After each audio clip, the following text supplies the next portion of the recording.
My brothers lived pretty extraordinary, amazing lives. For 4 years, Brendan McDonough was as locked in time as the memories etched on these granite headstones. I was struggling a lot, making really poor decisions, and that was not honoring them. You're famous for something that no one wants to be famous for.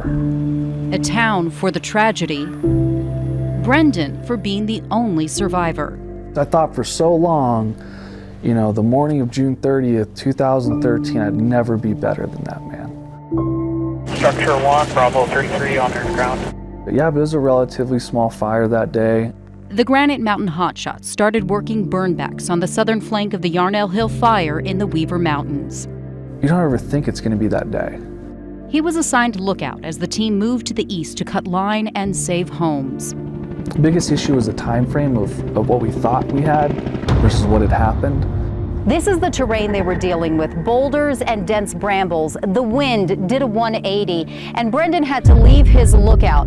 The fire hit a trigger point, which should have given the team a full hour to evacuate to their safe zone. Instead, flames came racing through the valley, trapping them in this box canyon in 12 minutes. It skipped like a rock on the water. It's just how fast it moved through that community. Your escape route has been cut off. We are preparing a deployment site. And I'll give you a call when we are under the shelters. All 19 men died. That moment was devastating. I mean, my world caved in. Instead of embracing the support, Brendan felt unworthy, suffocated. And I didn't want to ask for help. I had this whole world, willing to support me through this tragedy, and I still couldn't find the willingness to be able to, be who I needed to be. All those resources at my hand, it still took years. He shut people out and fell on old habits to numb the pain. Here's Brennan, this, felon junkie that I say all the time that made it, and I'm asking God, why? Why couldn't you have just taken me? It didn't matter how much alcohol I used. I couldn't stop it. I couldn't drown it out. With nothing to lose, he gave therapy another try and found faith and a new fellowship in sobriety. My brothers wouldn't want me stuck living in that moment, in a loop. And that gave you now 6 years sobriety you just recently celebrated? Yeah, thank you. He wrote a book and was only 6 months sober when the movie came out in 2017. I remember just thinking to myself, God, let me just be sober for today on this red carpet. Let me just, in this moment, just today. And with each day came new clarity. And it brought such peace just to surrender. Just finding purpose again.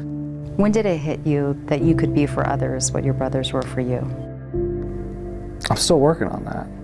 He's humble, of course. Here at Holdfast Recovery, which he helped start up, they've seen 5 years of success stories and new beginnings.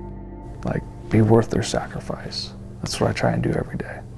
He's counting his blessings.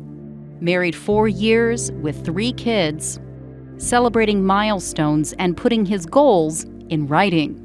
January 1 of your year 2023 goals, one said, see if I have a future back in the fire service.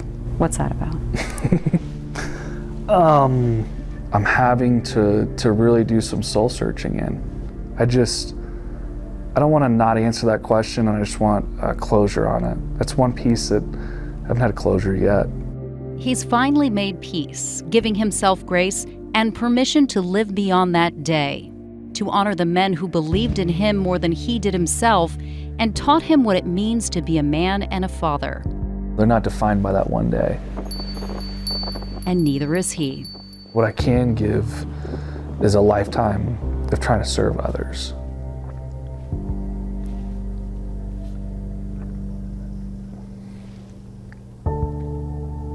And for me, that's a life worth living.